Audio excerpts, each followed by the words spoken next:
திமிரு உன்னை கீழே தள்ளிவிடும். இது எப்படி இங்கிலீஷ்ல சொல்லுவீங்க?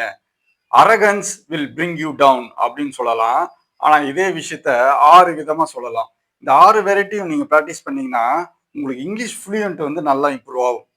First, your ego will be your downfall. Second, arrogance will knock you down. Third, pride comes before a fall. இது வந்து ஒரு ஃபேமஸான proverb. Fourth, arrogance is the shortcut to failure.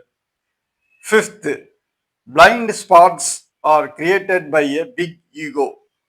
Sixth, கொஞ்சம் இடியமேட்டிக்கா சொல்லணும்னு நினைச்சீங்கன்னா, don't count your chickens before they hatch. இந்த இடத்துல hatch அப்படின்னா முட்டையிலேருந்து கோழி குஞ்சு வெளியே வருது இல்லையா, அதுக்கு பேர் தான் hatch அப்படின்னு சொல்லுவோம்.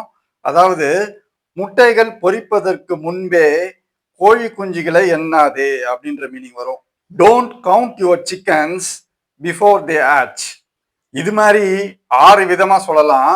இதுல எந்த சென்டென்ஸ் உங்களுக்கு ரொம்ப பிடிச்சிருக்கு அப்படின்ற விஷயத்த வந்து கமெண்ட்ல தெரிவிங்க. தேங்க்யூ.